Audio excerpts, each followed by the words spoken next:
पंढरीशी जारी आल्यानं संसारा दिनाचा सोयरा पांडुरंग वाट पाहे उभा भेटीची आवड कृपाळू तातडी होता विळ मागील परिहार पुढे नाही शीन झाली दर्शन एक वेळा वाट पाहे उभा भेटीची आवड कृपाळू तातडी होता विळ तुका म्हणी निधी अनेकांचे हाती बैसला तो चित्ती निवडिना वाट पाहे उभा भेटीची आवड कृपाळू तातडी होता विळ पंढरीच्या देवराया पंढरीच्या देवराया पंढरीच्या देवराया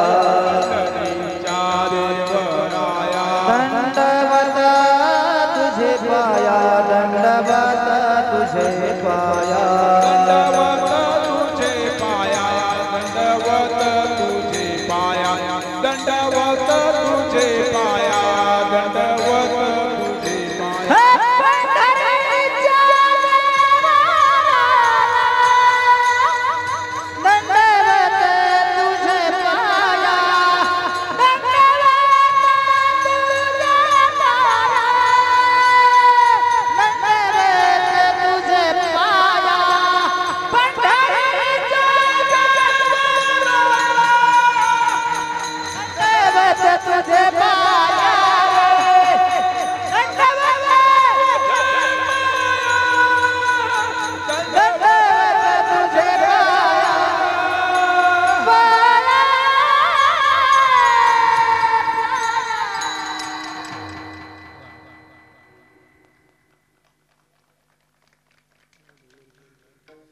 पांडुरंगा करू प्रथम नमन दुसरे चरण संतांचिया त्यांच्या कृपादाने कथेचा विस्तार बाबाजी सद्गुरु दास तुका जयांचे केले स्मरण होय सकळ विद्यांचे अधिकरण तेच बंधू श्री चरण श्री गुरूंचे ते नमस्कारोनी आता नागेंद्र हाराय त्रिलोचनाय भस्मांगरागाय महेश्वराय नित्याय शुद्धाय दिगंबराय तस्मै नकाराय नमः शिवाय तस्मै नकाराय नमः शिवाय तस्मै नकाराय नमः शिवाय आता नमो रंगभूमिका कीर्तने उभे होते लोका टाळ मृदंग श्रोते देखा तया माझे दंडवत विठाला विठाला विठाला विठाला विठाला विठाला विठाला पंढरीशी सारे आल्यानं संसारा दिनाचा सोयरा पांडुरंग वाट पाहे उभा भेटीची आवडी कृपाळू तातडी होता विळ कीर्तन रूपी सेवेकरिता निवडलेला अभंग जगत गुरु जगत मान्य विश्ववंदनीय महाराष्ट्र भूषण देहूचे सुप्रसिद्ध साधू संत श्रेष्ठ वैराग्य मार्तंड श्रीमंत श्री जगत गुरु तुकोबराय यांचा 4 चरणाचा अभंग प्रस्तुत चिंतन सेवेकरिता निवडला विठाला विठाला विठाला विठाला विठाला सेवेला सुरुवात करण्यापूर्वी थोडासा परिहार द्यायचा तो म्हणजे असा की दरवर्षी प्रमाणे याही वर्षी श्री वटेश्वर पायी दिंडी पालखी सोहळा श्री क्षेत्र वडगाव शिंदोडी श्री क्षेत्र पंढरपूर जाणारा हा गेली 6 वर्षे आणि हे 7वे वर्ष आज या ठिकाणी सकाळी पालखी सोहळ्याचं प्रस्थान झालं आणि आज पहिल्या दिवसाच्या मुक्कामाची व्यवस्था आदरणीय हरिभक्त परायण वारकरी सेवक लहू वामन शिर्के या थोर सत्पुरुषांच्या घरी आज या ठिकाणी आपल्या दिंडीचा मुक्काम त्यांची आज आश्रयदान आणि अन्नदानाची व्यवस्था आपल्या वारकऱ्यांकरता आहे। प्रथमतः सर्व वारकऱ्यांच्या वतीने या शिर्के कुटुंबाचे आभार व्यक्त करतो आणि पांडुरंग परमात्म्याने त्यांना उदंड आयुष्य आणि वारकऱ्यांची सेवा करण्याकरिता त्यांना उदंड अशी संपत्ती देऊ आणि त्यांचं आरोग्य हे चिरकाल व्यवस्थित राहावं, भगवंतानं त्यांना निरोगी आरोग्य प्रदान करावं अशी भगवंताच्या चरणी प्रार्थना करतो. आज पहिल्याच दिवसाचा काम आहे. तसं काही आज मला वाटतं जास्त प्रवास झालेला नाही, 15-16 किलोमीटर, म्हणजे 2-3 तास कीर्तन केलं तरी तुम्हाला काय हरकत नाही. चालून नाही, एवढा वेळ तुमचा मी घेणार नाही. मोजून 9 वाजून 20 सेवेला पूर्ण विराम देणार. अजून अर्ध्या तासाचा वेळ माझ्याकडे आहे. आधी थोड्या वेळामध्ये आपण सेवा करण्याचा प्रयत्न करणार आहोत. आज मला या ठिकाणी ज्यांनी बोलवले असे आदरणीय, माझ्या काळजातील अतिशय उंच स्थान ज्यांचे असे आमचे आदरणीय हरिभक्त सुनील महाराज.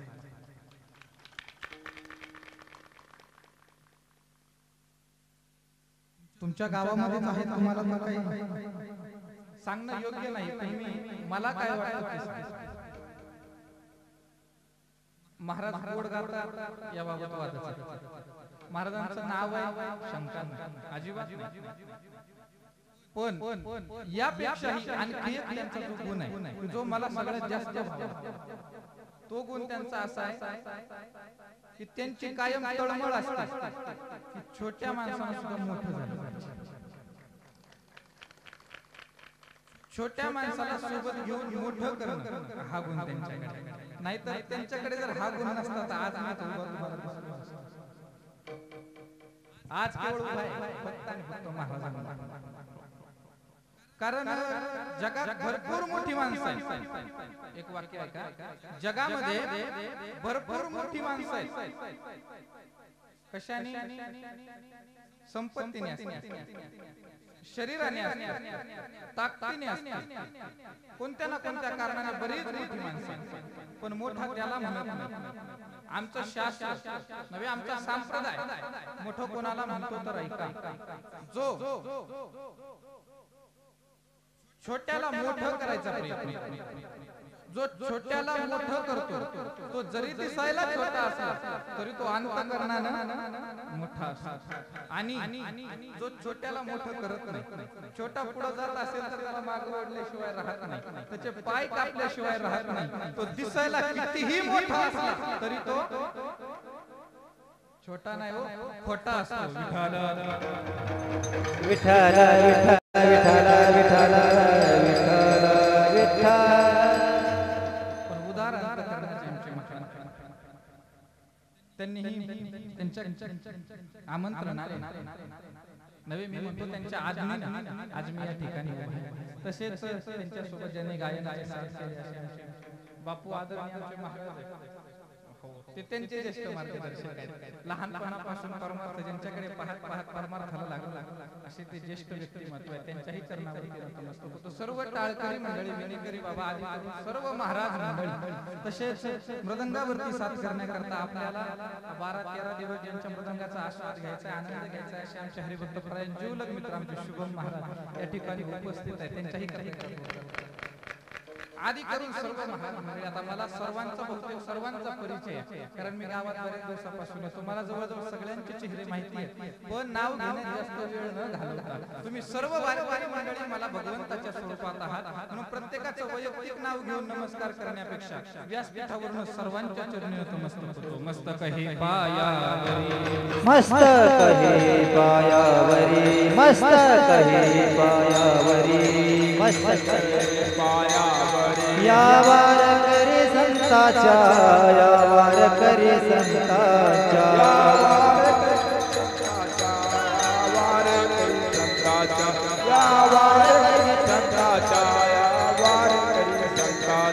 मस्तक हे वारकरी संताच्या, वारकरी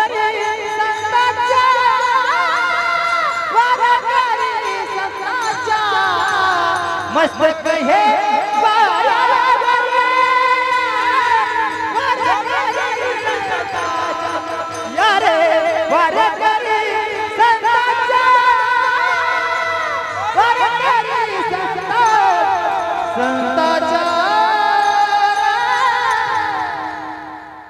सर्वांच्या चरणी नमस्कार मस्तक हे पायावर या वारकरी संतांच्या प्रतिवर्षी पंढरपुरा जाते महाद्वारा हरी भेटी प्रस्तुत अभंग जगद्गुरु तुकोबाराय तुम्हा आम्हाला उपदेश करतात की तुकोबाराय आपल्याला सांगतात पंढरीशी जा रे पंढरपूरला जा कशा करता जायचं याचं वर्णन महाराज उपदेश करतात पण पहिला प्रश्न महाराज उपदेश करतात कोणाला महाराज उपदेश पशूंना करतात का जनावरांना करतात तर नाही का कारण जनावरांना हित काय अहित काय याचं ज्ञान पशु काय पाप पुण्य जाणत उत्तम मध्यम भोग भोग पशूंना ते कळत नाही मग कोणाला कळतं ते मनुष्याच्या देहाला कळतं हे ज्ञान फक्त मनुष्य देहाला किंबहुना आपल्याला हा देह याच्या करता मिळाला याची देही घडे देवाचे भजन आणि काही ज्ञान नाही हे ज्ञान दुसऱ्या देहामध्ये मिळत नाही फक्त याच देहामध्ये आणि हा देह तुम्हाला आम्हाला मिळाला तुम्हाला आम्हाला या देहाची प्राप्ती झाली आपलं तर खरं भाग्य आहे की आपला जन्म या महाराष्ट्रात तुम्ही एक मेला तिथली पाहिली असेल पुन्हा एकदा सांगतो हो महाराष्ट्रात जन्म झाला का भाग्य कारण महाराष्ट्राला तीन गोष्टी प्रामुख्याने मिळाल्या काय पहिली गोष्ट देव मिळाला दुसरी गोष्ट संत मिळाले आणि तिसरी गोष्ट म्हणजे छत्रपती राजे मिळाले महाराष्ट्राला या तीन गोष्टी प्रामुख्याने मिळालेल्या या जगाचा मालक अखिल कोट ब्रह्मांड नायक जगाचा करता धरता की ज्याच्या सत्तेशिवाय झाडाचं पान सुद्धा हलत नाही त्या भगवंताला या कलियुगामध्ये विश्रांतीचं स्थान भगवंत दुसरीकडे गेला नाही याच महाराष्ट्रामध्ये सोलापूर जिल्ह्यात पंढरपूरला येऊन कटेवरती हात देऊन विटेवरती उभा राहिला देव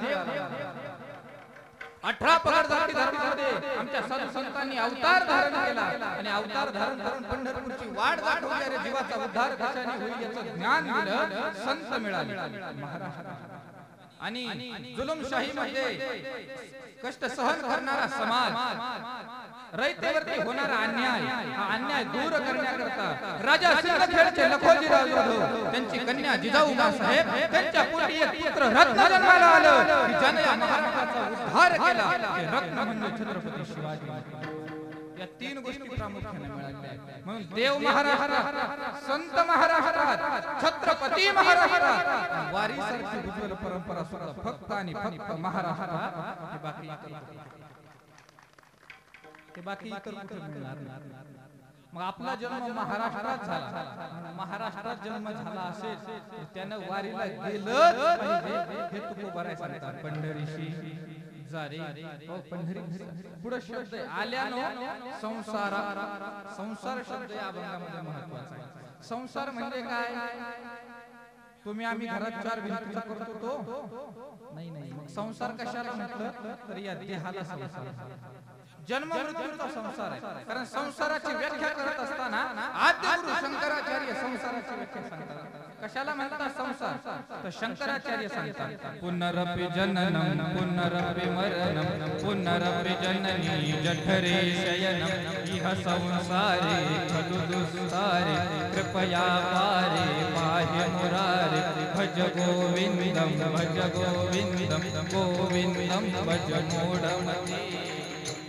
शंकराचार्य संसार सांगतात कोणता पुनरपि जननम पुनरपि मरणम पुनरपि जननी जठरे शयनम इह संसार हा संसार आहे जन्माचा संसार आहे ना मग आम्ही अनेक जन्म फिरू या देहाला आले एक एक योनी कोटी कोटी फेरा मग लागे मला मनुष्य देहाचा अनेक जन्म घेऊन आम्ही या मानवाच्या जन्माला आलेलो आहोत म्हणून बरवी हे वेळ सापडली संधी आम्हाला ही संधी सापडली आहे मग या जन्माच्या संधीला आलो जन्माचं सोनं कशाने करायचं तर पंढरपूरला जाऊन म्हणून तुकोबाराय सांगतात या जन्माला आलो तर पंढरीशी आणि जर आम्ही जन्माला येऊन जर पंढरपूरला नाही गेलो तर महाराज म्हणतात जन्म आमचा वायाला गेला नाही तरी गेला हे जन्म वाया नाही तरी गेला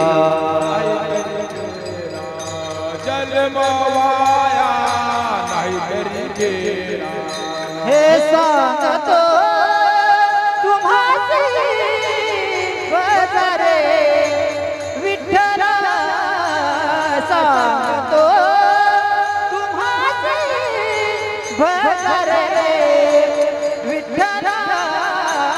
सांगतो तुम्हासी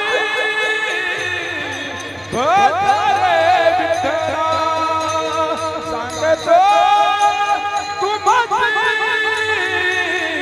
भजरे विठ्ठला नाही घरी गेला जगदवाया नाही घरी गेला जगदवाया हे नाही घरी गेला जगदवाया नाही घरी गेला जगदवाया करिता बरोबरी दूरा बसे दूरी करिता बरोबरी दूरा बसे दूरे दूरा बसे दूरे हे दूरे महाराज म्हणतात मी तुम्हाला सांगतोय सांगतो तुम्हासी भजारे तो भजा म्हणजे कांद्याचा नाही भजा म्हणजे भजन करा सांगतो तुम्हासी महाराज हरिपाठामध्ये प्रमाणे ना भजे का त्वरित हो एकाने सांगितलं भजे खा त्वरित झाला भजे का म्हणजे भजन करा त्वरित म्हणजे लवकर ना घाई करा का कारण कधी देह जाईल सांगता येत नाही म्हणून आलिया संसारा उठा वेग करा शरण जा उदारा पांडुरंग आम्ही संसाराला आलो ना मग त्याला शरण दिलं म्हणून कारण देह त्याच्याकडे देवे दिला देह भजना गोमटा हो आम्हाला देहच भगवंताला मुळात भगवत प्राप्ती करता दिलेला आहे आयुष्याच्या साधने सच्चिदानंद पदवी घेणे याच्याकरता आम्हाला हा देह मिळाला फक्त देहच नाही दिला देवाने याच्यात जीव सुद्धा टाकून दिला काय देहामध्ये जीव सुद्धा टाकून दिलेला आहे आणि नुसताच देह दिला असता जीव जर दिला नसता तर ज्या वेळेस आपण जन्माला आलो तेव्हा सांगितलं असतं बाळ मेलेलं जन्माला आलं देह आला पण त्या जीव मग जसं देहाच्या प्रमाणे देवे दिला तसं जीवाचं सुद्धा प्रमाणे जेने हा जीव दिला तयाचे करी न चिंतन हो म्हणजे त्याने आपल्याला हे अनमोल किमतीचं शरीर दिलेलं आहे ना कशा करता तर त्याची प्राप्ती करण्याकरिता म्हणून आपण या महाराष्ट्रात जन्माला आलो ना तर मग काय करायचं म्हणजे पंढरपूरला जायचं मग म्हणे पंढरपूरलाच का जायचं हे महत्वाचं बाकी तीर्थयात्रेला जा बाकी अनेक क्षेत्र आहेत तिकडे जाऊ नका असं म्हटले नाही पण आवर्जून जा असंही कुठं म्हणले पण पंढरपूरला वारंवार सांगितलं की पंढरपूरला जाऊ टाळी वाजवावी गुढी उभारावी आणि वाटही चालावी पंढरपूरला वारंवार पंढरपूरलाच का कारण पंढरपूर सारखं क्षेत्र अजिबात तुकाराम महाराज म्हणतात अहो तुम्ही फिरता यात काय नाही मी सुद्धा फिरलो मी सुद्धा अनेक गोष्टी पाहिल्या अनेक गोष्टी ऐकल्या अनेक गोष्टी मी माझ्या वाणीने वर्णन सुद्धा केल्या महाराज म्हणतात उदंड पाहिले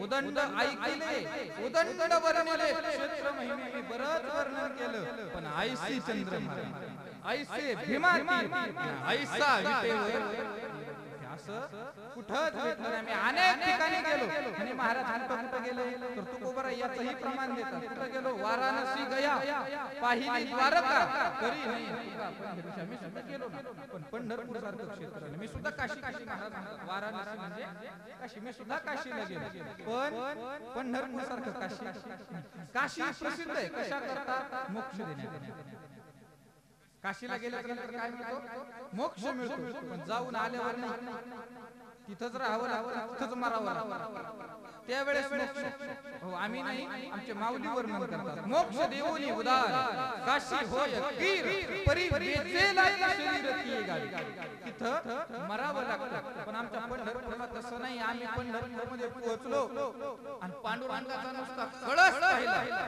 तरी सुद्धा आम्हाला मोक्ष तुका म्हणे मोक्ष देखील म्हणून पंढरपूरला जे वारी करतात ना त्यांना आयता मोक्ष आहे पंढरीचे वारकरी आणि ते अधिकारी म्हणून काशीपेक्षा आमच्या पंढरपूर श्रेष्ठ अनेक ठिकाणी अनेक गोष्टी अजून सांगू का काशीला गेल्याच्या नंतर काहीतरी क्रियाकर्म करावं बाकी तीर्थाला गेल्याच्या नंतर काहीतरी करावं लागतं पण पंढरपूर एक असं क्षेत्र आहे की तिथं गेल्याच्या नंतर काहीच करावं लागतं तुम्ही फक्त चंद्रभागेचे काम केले ना तर सगळ्या तीर्थाचं स्नान केलंय पुण्य फक्त चंद्रभागेच्या स्नानाने पण असं आहे महाराज, किती म्हणा तुम्ही जा चंद्रभागेत स्नान करा, पंढरपूरला जा चंद्रभागेत स्नान करा, लोक ऐकत अजिबात ऐकत नाही. पण महाराजांना एक या जीवाचा स्वभाव माहिती. एखाद्या माणसाला म्हटलं ना ही गोष्ट कर, तो ती करत. पण एखाद्या ठिकाणी सांगितलं अरे इकडे पाहू नको बरं का, पाहिल्याशिवाय जीवाचा स्वभाव. एखाद्या सांगितलं ना हे काम कर, तो म्हणतो मी त्या कामासाठी आलो का. फक्त सांगितलं हे सरळ चाल बरं, इकडे पाहू नको. चालता चालता तिरक्याने जर तो म्हणतो पाहिजे. जीवाचा स्वभाव. एक जण असा चालत होता, समोर एक पाटी लिहिलेली होती, कृपया वरती पाहू. काय पाटी होती? कृपया वरती पाहू नका. तरी त्यांनी पाहिलं, वर एक पाटी लिहिलेली होती. सांगूनही गाढवपणा केला. म्हणजे माणसाचा स्वभाव असा आहे, काही करायला सांगितलं तर करत नाही, पण पाहू नको म्हटलं तर पाहिल्याशिवाय राहत नाही. मग अजून सोपं सांगितलं, तिथं जाऊन काहीच नाही तुम्हाला चंद्रभागेत स्नान करायचं नका करू, पण तिथं जाऊन नुसती चंद्रभागा पहा. काय करायचं? चंद्रभागा फक्त डोळ्याने चंद्रभागा पाहायची, जवळ जाऊ नका, फक्त पहा. नुसती चंद्रभागा डोळ्याने लांबून जरी पाहिली तरी सुद्धा सगळ्या तीर्थाचं स्नान केलंय. एवढं सोपं कुठे आहे? मी नाही, प्रमाण आहे. अवघे तीर्थे घडती एक वेळा, चंद्रभागा डोळा फक्त डोळ्याने पाहून एवढं. पंढरपूर मध्ये जा, काही दर्शन सुद्धा घेऊ नका, फक्त पहा. तरी सुद्धा अवघेची पापे गेली दिगंतरी, वैकुंठ पंढरी देखील. फक्त पंढरपूर पाहिजे. आणि बाकी कोणत्या संताचं दर्शन घेऊ नका, फक्त पुंडलिक रायाला पहा. तरी अवघ्या संता एक वेळा भेटी आणि पुंडलिक दृष्टी देखील. एवढं सोपं आहे. तुका म्हणे जन्म आल्याचे सार्थ विठ्ठलाची एक. एवढं सोपं करून नुसतं पहा त्याच्याकडे, तरी सुद्धा पुण्य मिळतं. अरे एवढा सोपा देव आहे, ज्याच्याकडे पाहिल्यावरती पुण्य मिळतं. तो फक्त आमच्या पंढरपूर मध्ये असल्यामुळे तुकोबरा या जीवाला मार्गदर्शन करतात. अभंगाच्या पहिल्या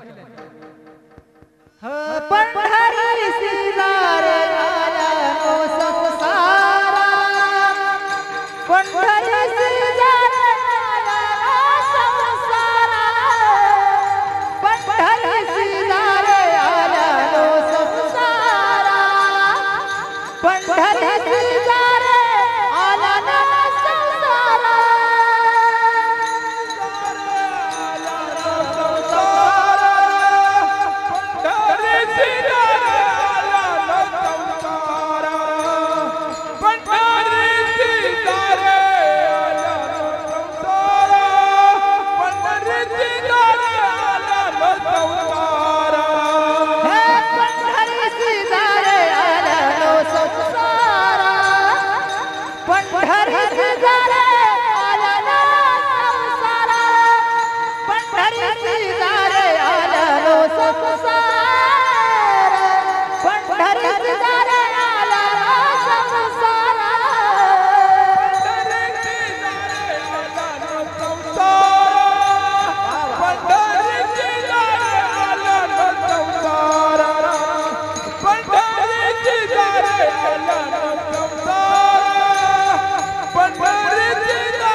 दीनाचा सोयरा पांडुरंग, दीनाचा सोयरा पांडुरंग, दीनाचा सोयरा पांडुरंग, दीनाचा सोयरा पांडुरंग, दीनाचा सोयरा पांडुरंग, पांडुरंग पांडुरंग. वाट पाहे भेटीची आवडी, वाट पाहे भेटीची आवडी, हे वाट पाहे भेटीची आवडी, वाट पाहे उभा भेटीची आवडी, वाट पाहे उभा भेटीची आवडी, वाट पाहे उभा भेटीची आवडी, वाट पाहे उभा भेटीची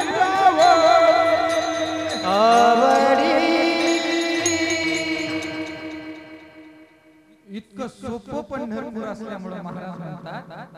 या जन्माला आल्याच्या नंतर पंढरपूरला जातात. कारण प्रत्येकाला अपेक्षा येते सुखाची, प्रत्येकाला हवं येते सुख, आणि ते सुख फक्त आमच्या परमात्म्याजवळ आहे. कारण तोच सुखरूप आहे, सुखरूप ऐसा माझ्या पांडुरंगा सारी खातो, सारी खातो, माझ्या पांडुरंगा सारी खातो,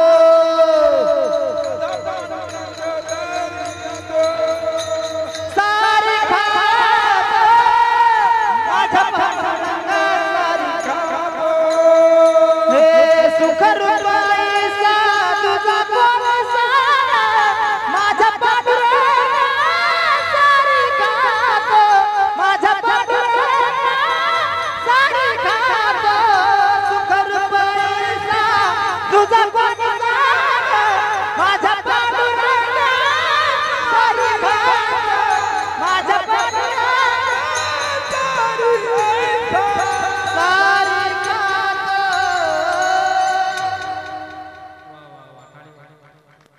काय होतं, गाणारे अनेक जण पण कोणत्या प्रमाणाला कशी चाल पाहिजे हे जाणून गाणारे कमी माणसं. त्यापैकीच आमचे महाराज आहेत. कारण सुखरूप म्हटलं ना, चाल पण आनंद देणारी पाहिजे, ते महत्वाचं आहे. मग सुखाची अपेक्षा जर प्रत्येकाला आहे ना, तर सुख त्याच्या जवळ आहे, म्हणून तिकडे जा. आणि त्याच्याकडे एकदा गेलं ना की सुख मिळल्याशिवाय सुखा लागी जरी करीशी तळमळ, आणि तरी तू पंढरीशी जाय, पंढरपूरला जा, कारण तिथं सुख मिळणार आहे. का? कारण सुखाचा जनिता त्या ठिकाणी, त्याच्याकडे सुख आहे ना, म्हणून त्याच्याकडे जा. आणि एकदा का त्याच्याकडे गेलं की त्या पांडुरंगाची एक अशी सवय आहे, पांडुरंगाची एक अशी सवय की तो जो निस्वार्थ मनाने शुद्ध भावाने त्याच्याकडे जातो ना, तो भगवंत त्या भक्ताला आपल्यासारखं करतो. माऊली वर्णन करताना म्हणतात, बाप रखुमा देवीवरून विठ्ठलाचे भेटी आणि आपले समसाठी, समसाठी म्हणजे आपल्यासारखं. कशा पद्धतीने माऊली दृष्टांत देतात. माऊली म्हणतात, एक शिल्पकार होता, त्या शिल्पकारानं काय केलं, एक हत्तीन तयार केली, हत्तीन बनवली. कशाची? कशाची बनवली? मिठाची हत्तीन तयार केली. 2 महिने लागले त्याला मिठाची हत्तीन बनवायला. 2 महिन्यानंतर मिठाची हत्तीन तयार केली. तो म्हटला, आता बनवून झाली खरी, खूप मळाली. मग आता काय करायचं, हिला धुवून आणायचं. म्हणून त्यानं ती हत्तीन घेतली, नदीला गेला, आणि नदीला नदीत बुडवली, आणि घासू घासू घासून आणि 2 तासानं धुवून बाहेर काढली. आली असेल ना? नाही का बरं? कारण मिठाची हत्ती एकदा पाण्यामध्ये गेली की ती त्या नदी एवढी खाली परत येत नाही. तसं माऊली सांगतात, का लवणाची कुंजरी, लवण म्हणजे मीठ, कुंजरी म्हणजे हत्ती. का लवणाची कुंजरी सुदलिया लवण सागरी, म्हणून हेची माघारी परत जैशी, परत जशी होती तशी ती मागे येत नाही. तसा त्याचा स्वभाव आहे. जसा भक्त त्याच्याकडे गेला तो त्याला आपलंसं करतो, पुन्हा सोडत नाही. म्हणून तर म्हणतात ना, बोलावा विठ्ठल चरण काय, आता सोसे म्हणा झाले हवं भरी, परत माघारी परत येत. तसं त्या भगवंताकडे. अजून सोपं सांगू का, तुमच्या आमच्या नजरेत पडलेलं जे बऱ्याच दिवसापासून वारी करते त्यांच्या लक्षात, ते बऱ्याच दिवसापासून वारी करते. ज्यावेळेस आपण पंढरपूरला जातो, पण जसं जसं पंढरपूर जवळ येतो, तुम्ही निरीक्षण करा, आता तुमच्या लक्षात नसेल आलं, जसं जसं पंढरपूर जवळ येतो तसा तसा वारकरी काळा पडतो. बरोबर आहे? जो अगोदर काळा आहे तर तो आहे, पण जो गोरा सुद्धा आहे तो सुद्धा पंढरपूरला जाईपर्यंत पडतो की नाही? का पडतो? कोणी म्हणत असेल वातावरणामुळे, फुपाटा आहे, गाड्यांचा धूर आहे, प्रदूषण आहे. अजिबात. आमच्या पांडुरंगाचा कलर कसा आहे? काळा. जसा भक्त भगवंताच्या जवळ येतो ना, तसा भगवंत भक्ताला कलरच देऊन टाकतो. एवढा भक्ताला आपलंसं करतो, तो एवढा आपलंसं करणार आहे ना, म्हणून त्याच्या दर्शनाला. नाहीतर बाकीचे देव आहेत, तुम्ही तीर्थयात्रेला सगळे फिरत असतात, पण देवाचं लांबून दर्शन घ्यावं लागतं. पण आमचाच विठोबा असा आहे की त्याच्या जवळ जाऊन पायावर डोकं टेकतो. म्हणून म्हणतात सोन्या चांदीनं मढविला, बहिणाबाई सांगतात सोन्या चांदीनं मढविला श्रीमंताचा बालाजी आणि शेतकऱ्याचा विठोबा पाना फुला मंदिराची. एवढा सोपा देव आहे ना आमचा, म्हणून त्याच्या दर्शनाकरता गेलं. म्हणून पंढरीशी म्हणे पंढरी म्हणजे तिथं गेल्यावर काय होईल, तिथं असं कोण आहे त्याचं वैशिष्ट्य सांगतात. दिनाचा सोयरा. दिन म्हणजे काय, दिन म्हणजे गरीब म्हणतो ना आपण, दुबळा की ज्याला कोणीच नाही, ज्याला कोणी नाही ना त्याचा तो सोयरा होतो, त्याचा तो जवळचा होतो. म्हणून त्याच्याकडे जायचं. कोणाचा झाला म्हणे महाराज, अरे बऱ्याच संतांचा झाला, पण त्यापैकी एक दृष्टांत देतो ऐका. पंढरपूर पासून काही मंगळवेढा नावाचं गाव आहे. आणि त्या मंगळवेढ्यामध्ये दामाजी पंत बिदरच्या बादशहाच्या पदरी त्यांची सेवा होती. नोकरी बादशहाची करायची, पण अंतःकरण मात्र पांडुरंगाकडे होतं. अंतःकरणामध्ये सदैव भगवंताचं भजन चालू आहे. नोकरी करत असतील त्याची, पण अंतःकरण भगवंताकडे होतं. म्हणून तुम्ही काय करता किंवा तुम्ही कुठे आहात याच्यापेक्षा तुम्ही काय करता हे महत्त्वाचं. कसं एक दृष्टांत देतो ऐका. तो मागचा दृष्टांत आज लोकांच्या लक्षात आल्या मला 2-3 जण म्हणजे टपगुळगुळवाले मागे जरा एक गोष्ट महत्वाची वर्षभरापर्यंत लक्षात राहील. आणि काही वाईट गोष्टी लक्षात राहण्यापेक्षा दृष्टांताने राहिलो याच्यापेक्षा काय.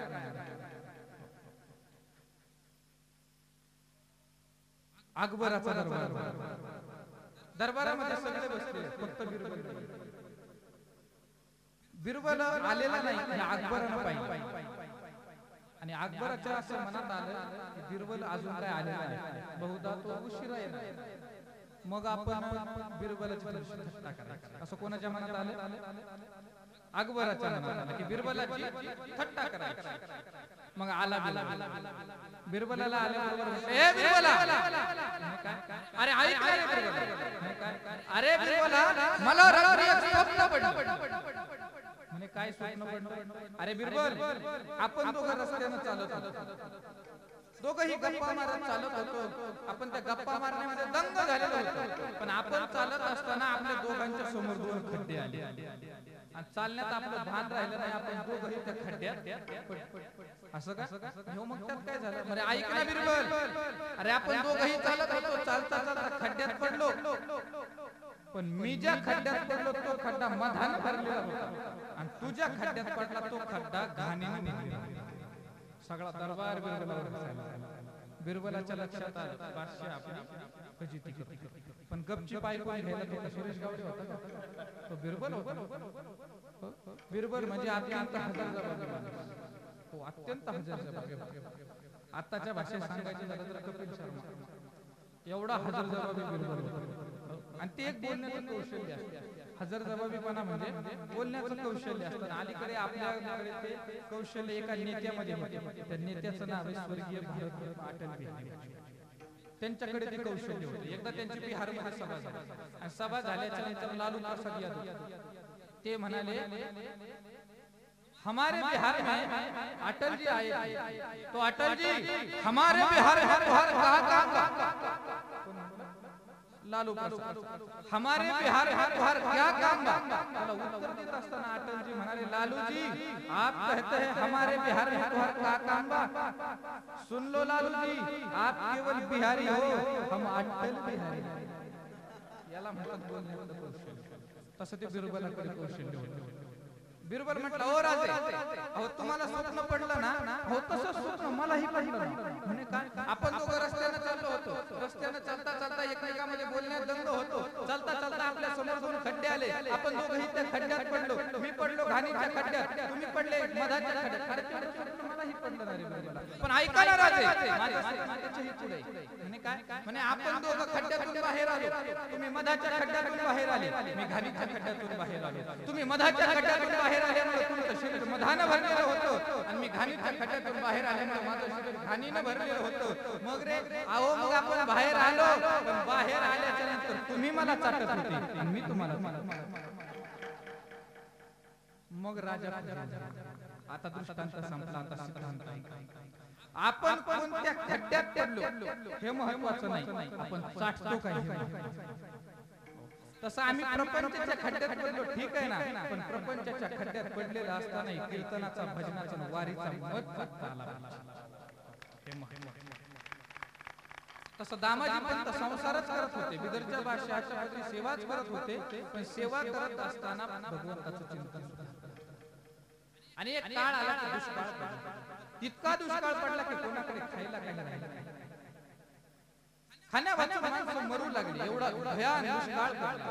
आणि अशा वेळेला एक पंढरपूरचा ब्राह्मण मंगळ वेळेला चाललेला होता आणि दामाजी पंतांचा वाडा पाहिला आणि दारामध्ये गेले. दामाजी पंतांनी पाहिलं भिक्षुक आलेला आहे. अरे धोतर फाटलेलं होतं. ती परिस्थिती पाहून कळालं गरीब आहे. म्हटलं काय हो बाबा, म्हटलं काही खायला नाही. दामाजी पंतांनी त्याला अंघोळ घातली, नवे कपडे घालायला दिले आणि जेवणाच्या पाठावर हे संतांचं प्रत्येकाविषयी तो कोण आहे, कशा परिस्थितीत आहे हे संत पाहत नाही, त्याच्यावरची दया करणं हा संतांचा स्वभाव असतो.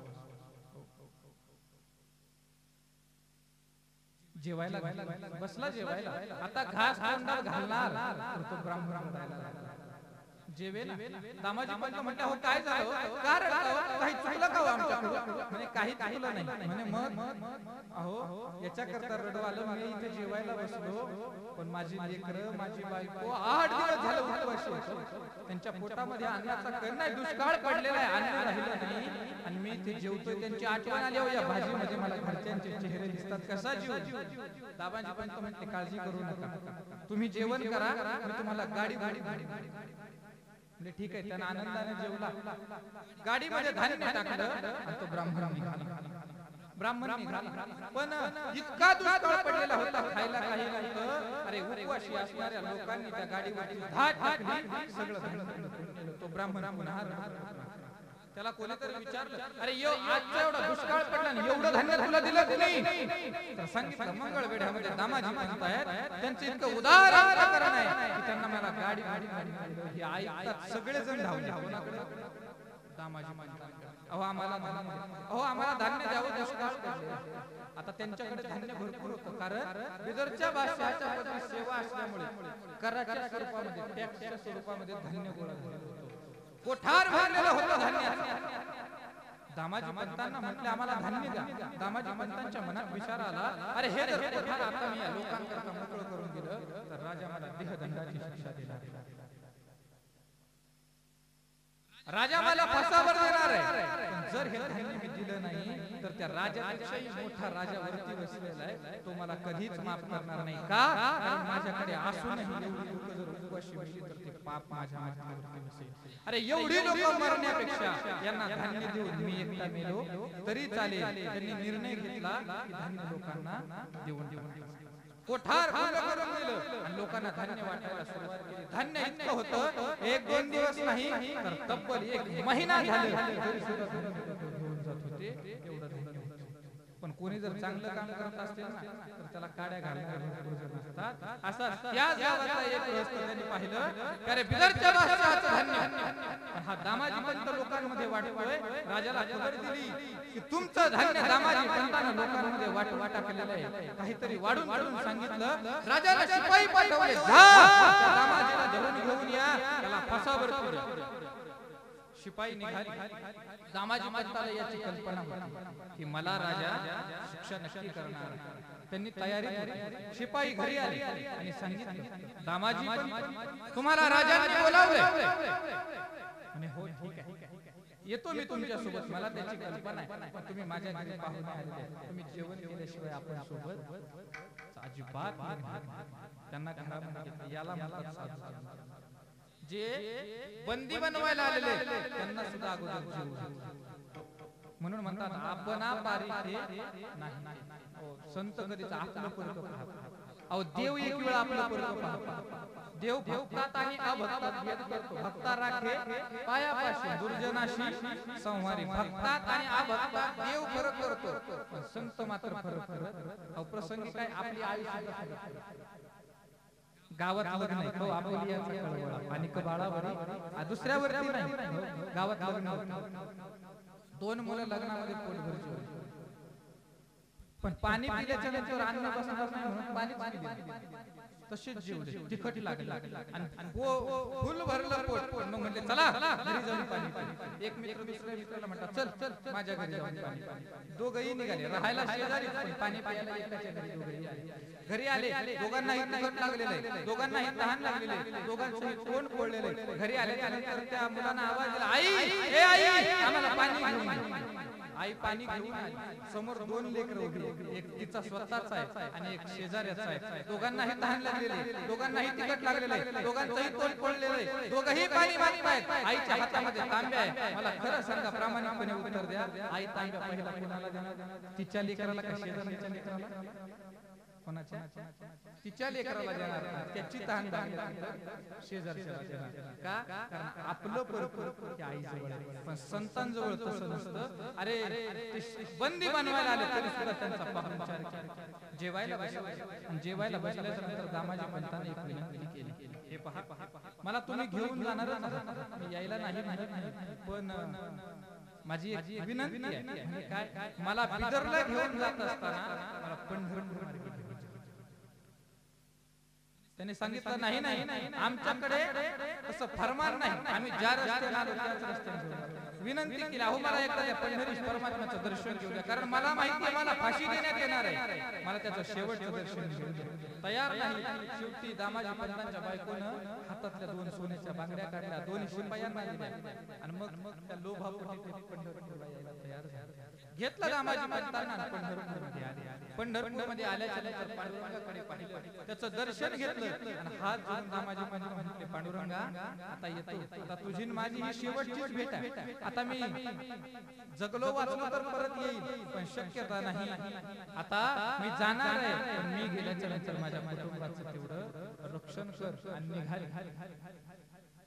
दामाजी पंतांना घेऊन शिपाई निघाले पण काळजी पडली त्या पांडुरंगाला की माझा भक्त आहे की ज्यानं गोरगरिबांकरता धान्याचं कोठार उघडं करून दिलं आणि त्याला आता राजा शिक्षा देणार आहे आता त्याला जर शिक्षा झाली तर उद्यापासून माझं भजन कोण करेल त्याला काळजी पडली आणि त्या भगवंतानं वीट सोडली आखूड धोतर घातलं कोपरी घातली एक शेला डोक्याला बांधला आणि त्या भगवंतानं विठू महाराज आणि तो भगवंत दामाजी पंत पोहोचण्याच्या अगोदर बिदरच्या बादशाहाच्या दरबारात आणि दरबारात गेल्याच्या नंतर सांगितलं राजे अहो मी विठू महाराज दामाजी पंताचा सेवक आहे आणि काय झालं वर्णन केलेलं आहे नेसला मलिन चिंधुती घेतली हातामध्ये काठी घोंगडी टाकली पाठी करी जोहार दरबारात झाला महार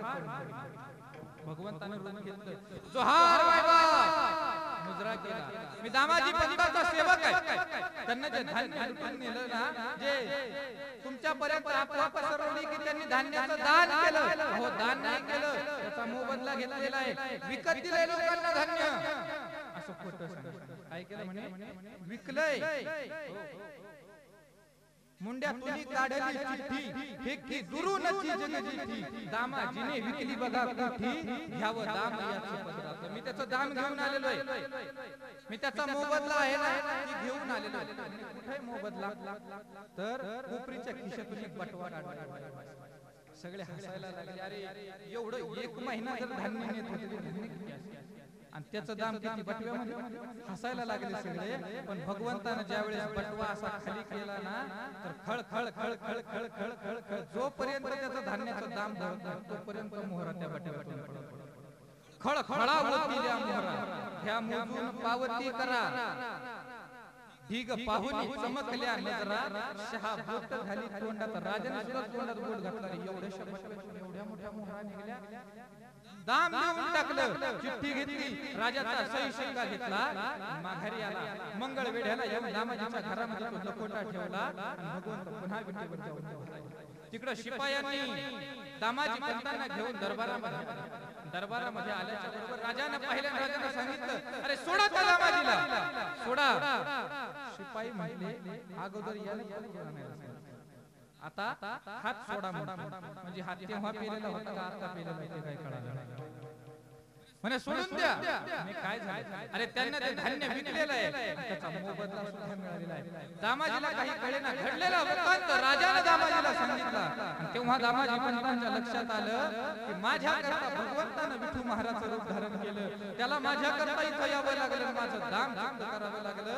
दामाजीने सांगितलं राजे आजपासून माझ्या नोकरीचा राजीनामा मी पुन्हा तुमची नोकरी करणार नाही मला फक्त आणि फक्त परमात्म्याची सेवा करायची आणि दामाजी पंत निघून गेले. अरे ज्याच्यावरती अन्याय होत होता पण त्याच्यावरती अन्याय होऊ न देता त्या भगवंताने भक्ताची लाज राखली त्याचा सोयरा होऊन आला त्याचा जवळचा कोणीतरी माणूस होऊन आला असा तो भगवंत पंढरपूर मध्ये उभा आहे. म्हणून पंढरपूरला जा कारण दिनाचा सोयरा पांडुरंग दिनाचा सोयरा पांडुरंग दिनाचा सोयरा पांडुरंग दिनाचा सोयरा.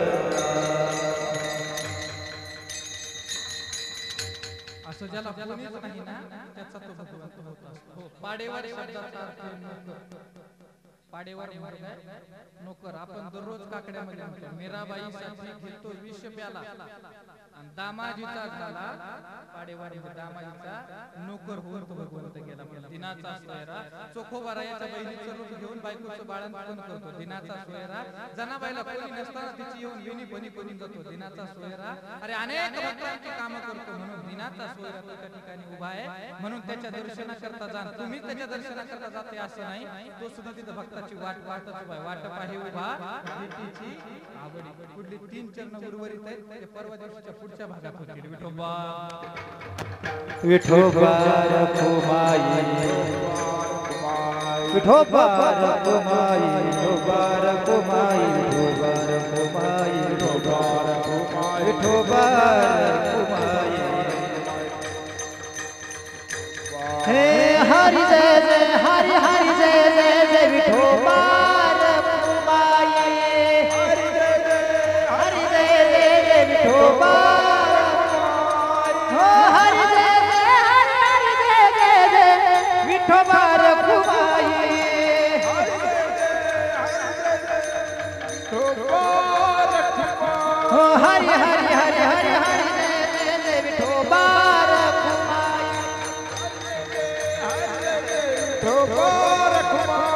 हरि जय जय हरि हरि जय जय जय विठोबा रखुमाई विठोबा रखुमाई विठोबा रखुमाई.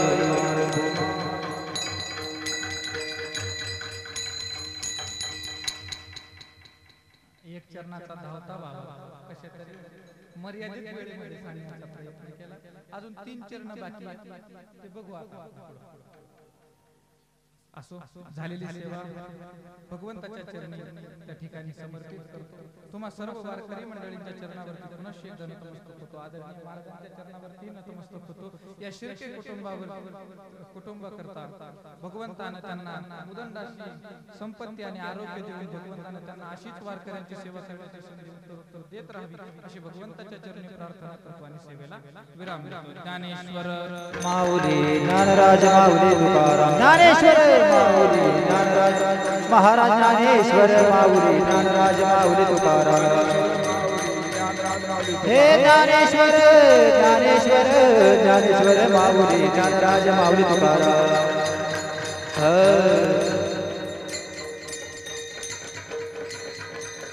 तुकाराम तुकाराम तुकाराम तुकाराम तुकाराम तुकाराम तुकाराम तुकाराम. विठ्ठल जय जय विठ्ठल जय विठ्ठल जय जय.